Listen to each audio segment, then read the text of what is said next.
دنیا کے سب سے پرسرار جزیرے کے بارے میں وہ کہانی جو صدیوں سے چھپی ہوئی تھی، جہاں ہر پتھر ایک راز بولتا ہے، ایک راز سناتا ہے، ہر سایہ ایک وجود چھپا ہے۔ آئیے جانتے ہیں، کیا آپ جانتے ہیں کہ دنیا کے کسی کونے میں ایک ایسا جزیرہ موجود ہے جہاں ایک ہستی صدیوں سے زنجیروں میں جکڑی ہوئی ہے، ایک ایسی ہستی جس کا فتنہ آدم سے لے کر قیامت تک آنے والا سب سے بڑا فتنہ ہوگا۔ آج ہم بات کریں گے دجال کے جزیرے کے بارے میں، وہ جزیرہ جس کا ذکر خود رسول کریم نے فرمایا۔ دجال کوئی عام انسان نہیں ہے، نہ ہی اس کا فتنہ کوئی عام ہے۔ یہ وہ آزمائش ہے جس سے ہر نبی نے اپنی قوم کو ڈرایا دھمکایا۔ دجال کا فتنہ کتنا خطرناک ہے۔ دجال وہ کرے گا جو عقل اور روح کو ہلا دے گا۔ جب دجال آسمان کو حکم دے گا تو فوراً بارش ہو جائے گی۔ دجال کے کہنے پر زمین کو حکم دے گا، خزانے نکل آئیں گے۔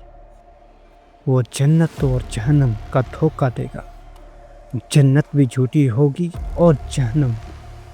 ایک شخص کو قتل کرے گا، دوبارہ زندہ کرنے کا دعویٰ کرے گا۔ دجال کوئی عام انسان نہیں، نہ ہی اس کا فتنہ کوئی عام۔ یہ وہ آزمائش ہے جس سے ہر نبی نے اپنی قوم کو ڈرایا، دھمکایا، سمجھایا، لیکن پھر بھی کوئی قوم نہیں سمجھی۔ نبی کریم نے فرمایا، میں تمہیں دجال سے اس طرح ڈرا رہا جسے کسی نبی نے اپنی قوم کو نہ ڈرایا نہ سمجھایا۔ دجال ایک آنکھ سے کانا ہوگا، اس کی پیشانی پر لکھا ہوگا کافر، کاف فے اور ری، مگر ہر شخص اسے نہیں پڑھ سکے گا اور نہ ہی پہچان سکے گا، صرف مومن ہی اسے پہچان سکے گا۔ صدیوں پہلے ایک مشہور صحابی رسول تمیم داری نے ایک ایسے ہی سفر کا قصہ بیان کیا تھا۔ ایک سمندری طوفان، ایک انجان جزیرہ، وہ جزیرہ جس پر نہ انسان جا سکتا تھا نہ ہی پرندے اڑ سکتے تھے، اور تو اور ایک ایسی مخلوق سے سامنا ہو گیا جس کا جسم بالوں سے ڈھکا ہوا تھا، جن کے چہرے تک ظاہر نہیں ہو رہے تھے۔ جس مخلوق نے اپنا نام جساسا بتایا تھا صحابہ رسول کو۔ آئیے دیکھتے ہیں کہ انہوں نے یہ سفر کیسے کیا، کیسے انہوں نے دجال سے ملاقات کی، صرف اور صرف ایک کشتی کے ذریعے۔ حدیث مبارکہ کے مطابق حضرت تمیم داری، جو اسلام قبول کرنے سے پہلے عیسائی تھے اور بعد میں اسلام قبول کیا، ایک بار سمندری سفر پر نکلے اپنے کچھ لشکر کے ساتھ۔ اچانک ایک بڑی طوفان نے ان کی کشتی کو گھیر لیا تھا۔ سمندری بلند لہریں اور اندھیرا سا بالکل چھا گیا۔ پورے ایک ماہ تک وہ لہروں کے رحم و کرم پر رہے۔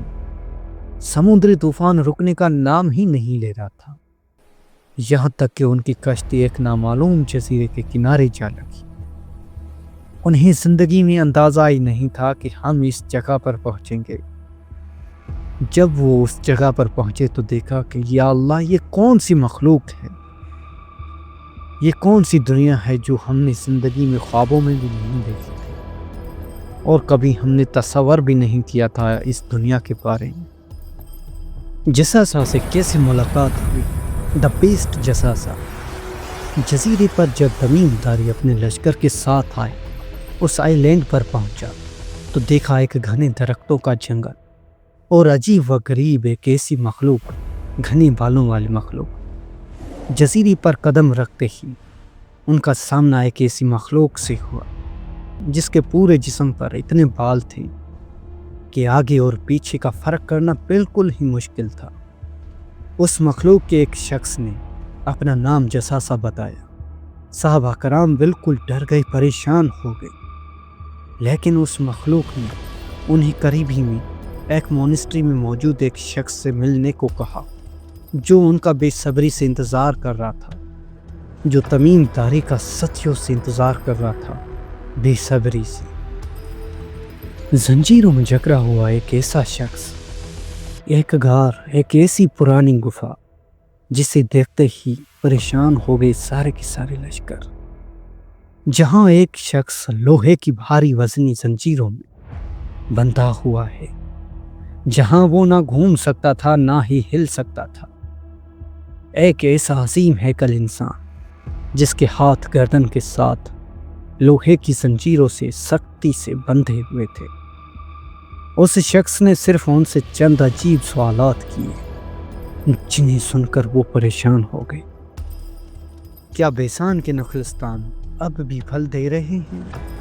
کیا تبریا کی جھیل میں اب بھی پانی ہے یا سوکھی ہوئی ہے؟ کیا نبی آخر الزمان مکہ سے ہجرت کر چکے ہیں؟ جب تمیم داری نے جواب دیا کہ آپ کے سوالات میں کوئی ایک بھی ابھی تک مکمل نہیں ہوا، جب اسے تمام جوابات مل گئے تو اس نے کہا، میں ہی دجال ہوں اور میرا فتنہ دنیا کے سب سے بڑے فتنوں میں سے ایک فتنہ ہوگا۔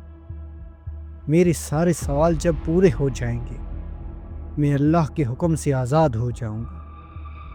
میں ہی مسیح دجال ہوں اور جلد مجھے نکلنے کی اجازت دے دی جائے گی۔